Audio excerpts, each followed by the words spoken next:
All right. Hey, good morning, everybody. It's James here, and it's Friday. It's Friday with Friends, and I want to introduce my dear friend, Ann Shumbo from Manhattan Beach, California. How are you doing today? I'm doing great. How are you? Thanks for We're having me. absolutely. Thanks for joining us. So, everybody, we talk with people from all across the country, all the agents that we know, our big ecosystem. So, tell us what's going on in Manhattan Beach. Where is Manhattan Beach? And while I'm doing that, while you're talking, I'll pull up the map. Great. So Manhattan Beach is actually a community within Los Angeles. We're kind of known as the South Bay, would kind of be our nickname. We're close to LAX. We're perfectly located between Beverly Hills and Orange County. So a lot of people live here that commute and travel. We're definitely a beach community, kind of known for volleyball and sports and entertainment. And it's really a great place for the young and single, families, and people that are retiring. It kind of has it all. That's awesome. Mhm. So, what are people? What are you seeing in the market right now as far as Manhattan Beach goes, and who are your typical people moving and Sure. coming and going? So a lot of what we've been seeing is December is traditionally, it slows down a little bit, but the people that are typically buying are serious buyers, just like anywhere else in the US. But we've seen this last quarter, our percentage of closed sales has gone up dramatically. In September, October, and November, for example, let's just use October, which is, we normally have about 50 or 60 closed sales. We were up about 69% in September and 102% in November. I'm Wow. sorry, not November, October, over last year. We still have the same number of sales. We're off a little bit from last year. It's just where the closed sales are this year. They're almost double in the fourth quarter. That's unheard of, right? Mhm. And Yes. what can you attribute that to in your market? Well, I think because we have a lot of people, so we have two types of people that are coming here. People that live somewhere else in the US that can now work remotely and want to be in a warmer climate. We also have people here that are going to more of the mountain areas like Park City or Idaho or Tahoe because they don't necessarily have to be here with the kids. The kids can work remotely. And so they're just looking for bigger space. We're known for tall and skinnies. We are vertical living. We don't have a lot of land. Our lots are traditionally 30 by 90. So we're very high price per square foot. And so some people are looking for more space. They're home. The husbands and wives are working at home. They want more yard space for the kids.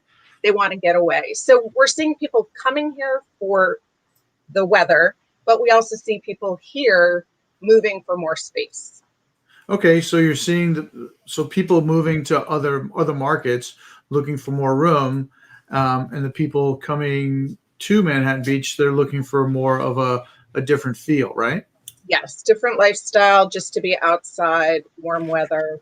And the people here aren't technically selling, they're just either renting or some of them have uprooted. Like a lot of people have been going to Nashville or up to the uh, Northwest. Okay, so when you see people aren't necessarily selling, you see a lot. Is the rental market very strong there? It is. We've always been a strong rental market, but we've seen such a high demand. This summer, our rental prices, I'll give you an example. A property on our strand, and our strand is beachfront property, might rent for 30 or 35,000 during the summer or in the off season, doubled and tripled during COVID. I had a client from New York that I was Doubled and tripled. referred. Wow. Yes. And I had a client coming in from New York that wanted something for a couple of months, and we could not find anything anywhere because a lot of the beachfront is already taken and booked back in January because there's certain people that will rent their houses in the summer, and we're not allowed to Airbnb. So you have to do a minimum of a month. So is that a local rule? Yes.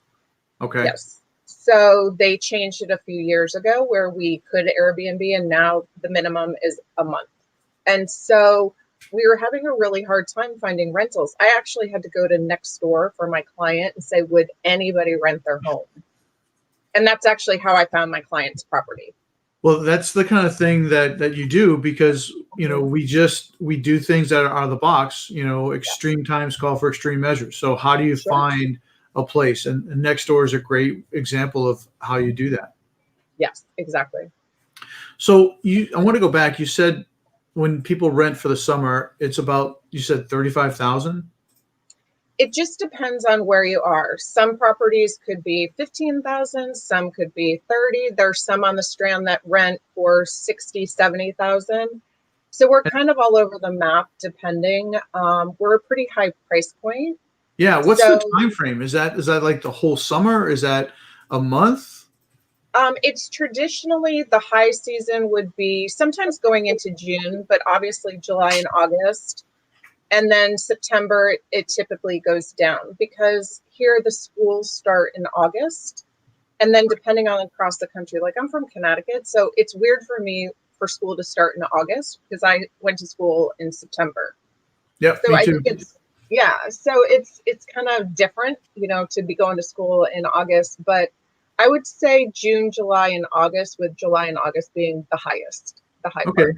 So about 90 days, give or take. Yes. So upwards of, $10,000-$12,000 a month. Wow. Yes. That's a much different market. So are you seeing people, is there opportunity for investors in that market? Yes, I just actually sold a multi-unit to a client from Northern California. She owns a property in San Francisco. And I sold one, and that's how I met her. I had a R3 lot, which was a 3 on a lot. And most of our income property is over 2 million. So it's very rare to find an income property under 2 million. So I just recently sold what we would refer to as a 3 on a lot, which is a triplex. Mm-hmm. And we had 9 offers. It went 110 over ask. Initially, it went 135,000, but Wow. the first buyer dropped. Exactly.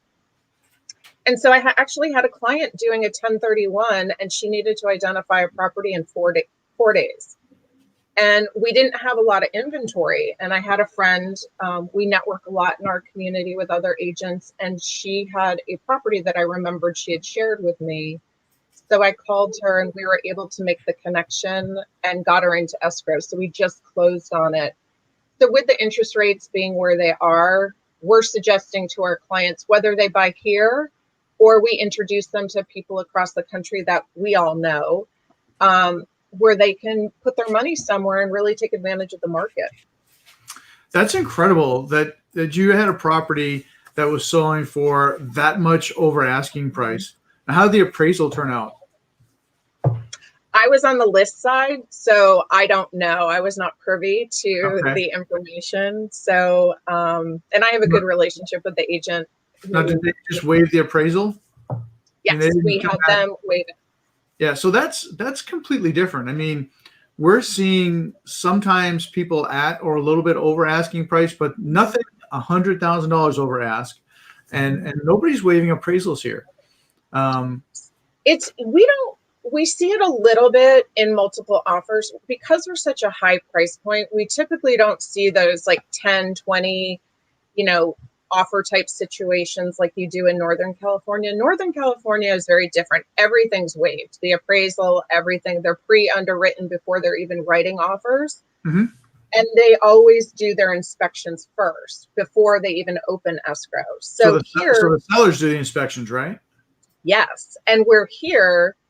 We typically don't do those inspections until we open escrow, but I actually like the idea of doing it ahead of time because you eliminate people dropping out of escrow. They've already seen the paperwork. They know whether it's something they want to put an offer in. And I think it just makes for a smoother transaction. So does that create like a trust issue? And people say, well, I'm going to go get my own inspector. I don't believe that this one has these issues. Or even worse, does it make a seller say, okay, well, now that I've done a home inspection, I have to fix all these things? Since that's not common in our market, I have had communication with a number of agents up there because we do discuss this on a regular basis.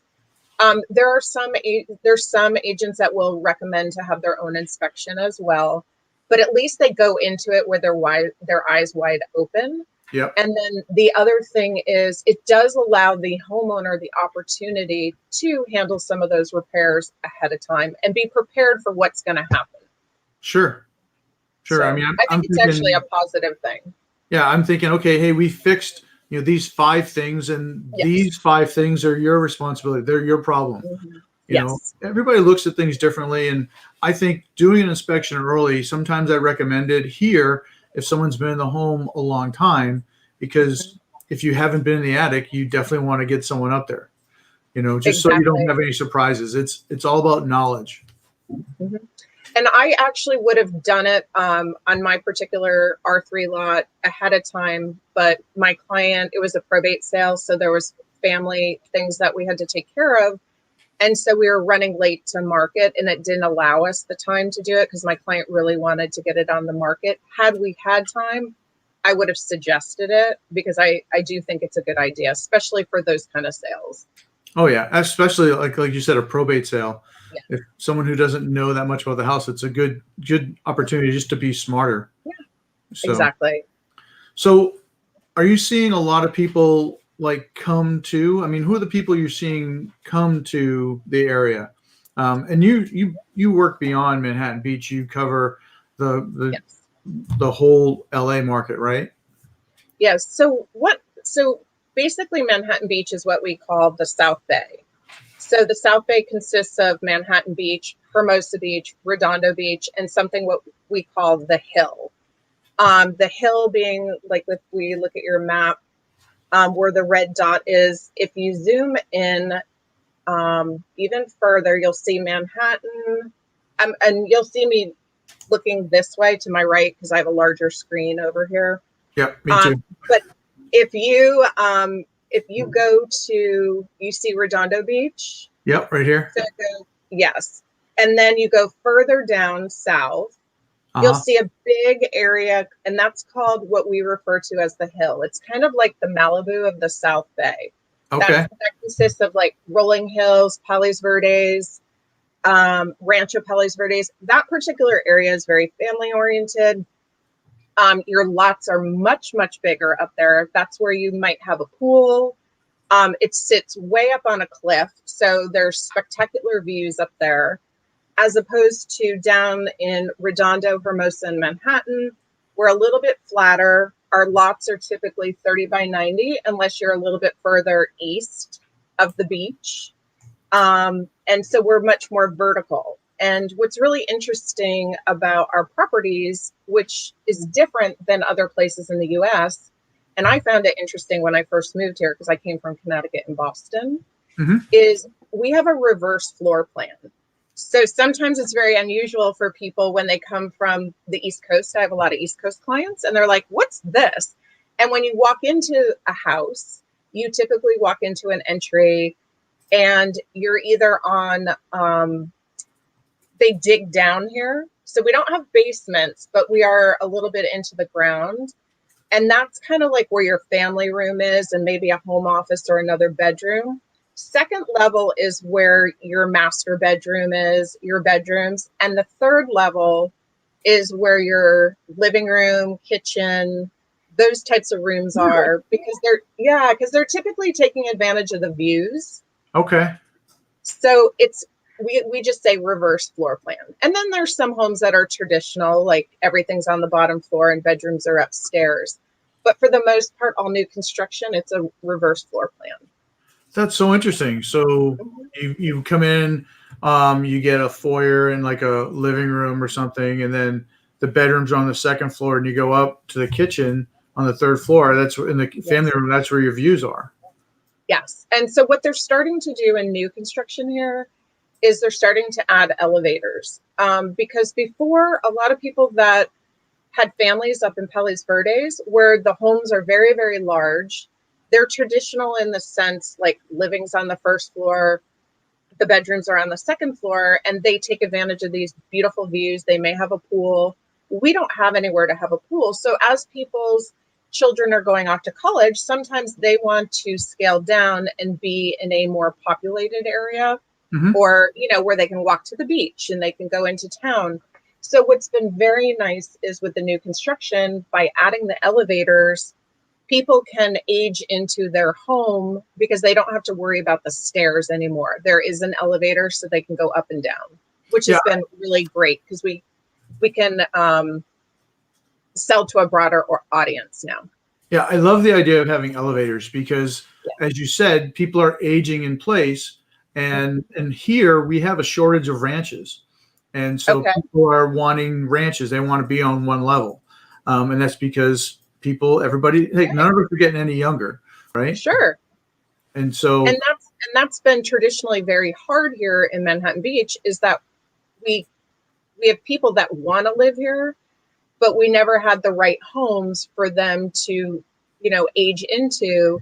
And so they would have to be on the other side of what we call PCH, where there's more of the single family homes that are one story.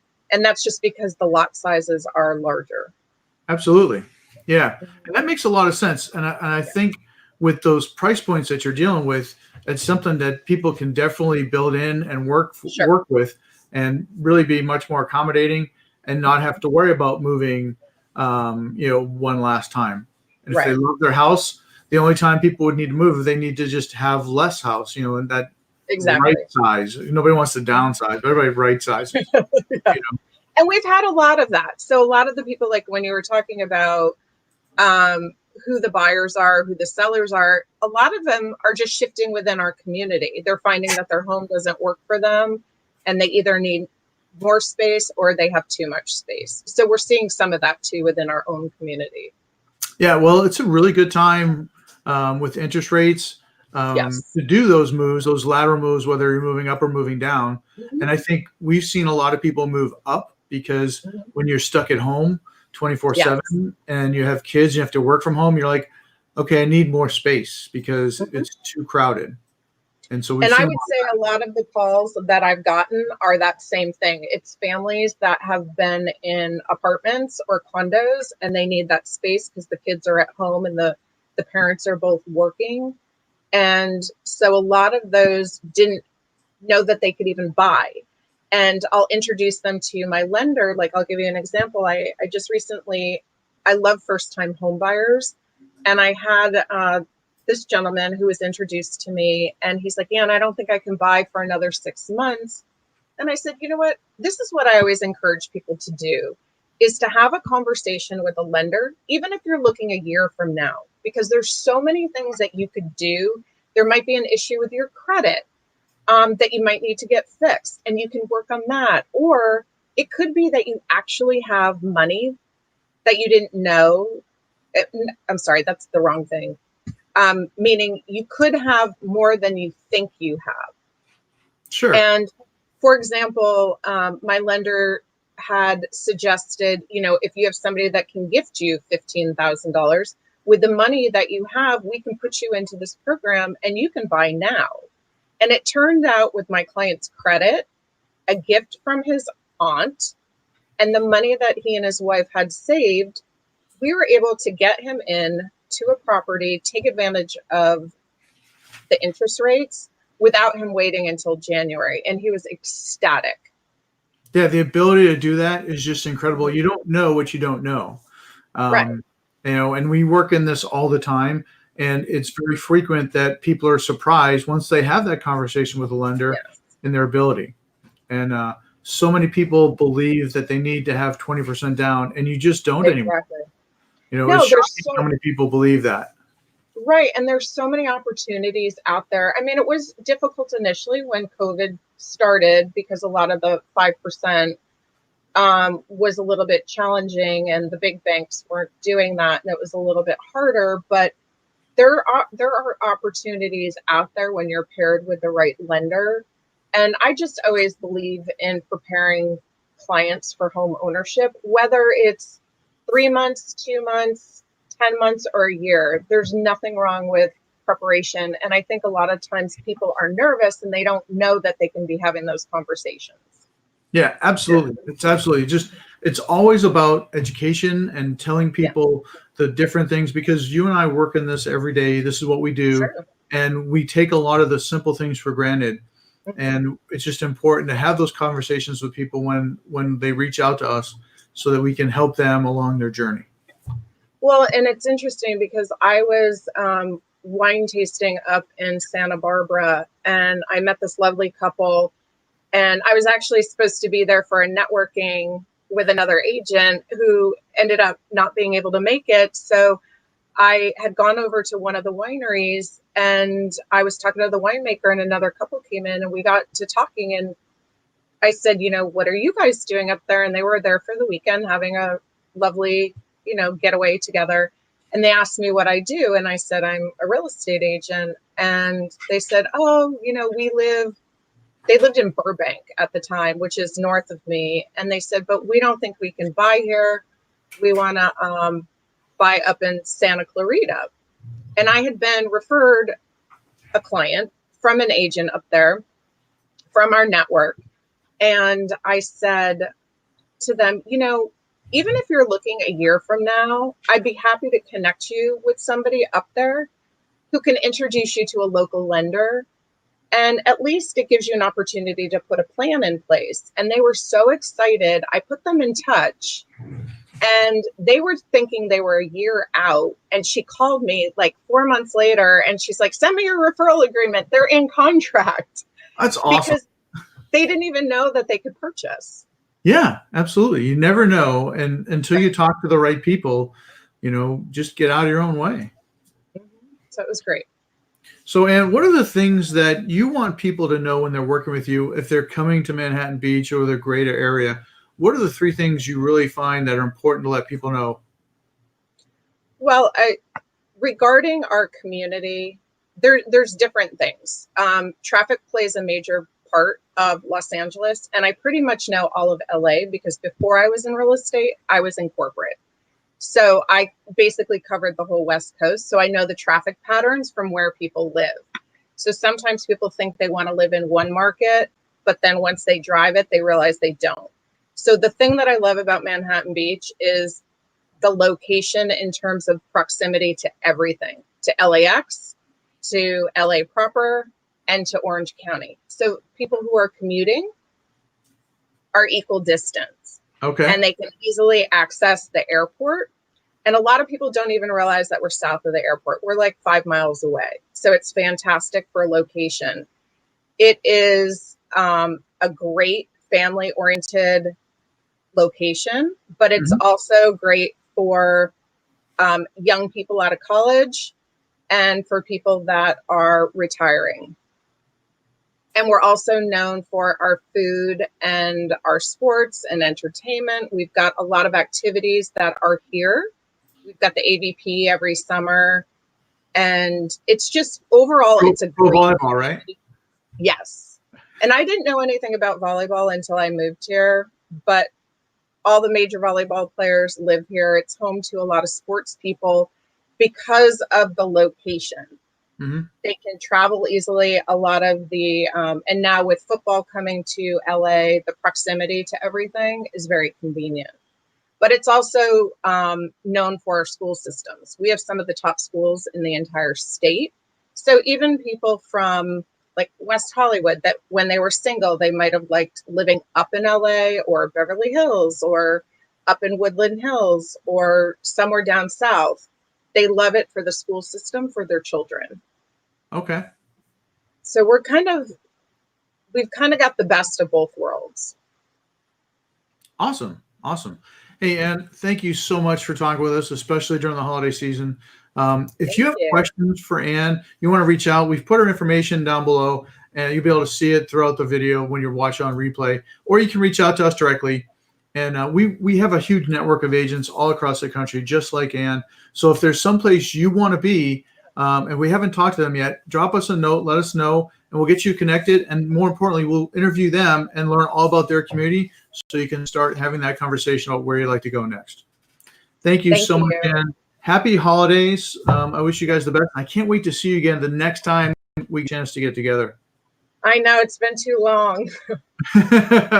It's been a crazy year, but it's been a good year for so many people being able to do work and find new Absolutely. homes.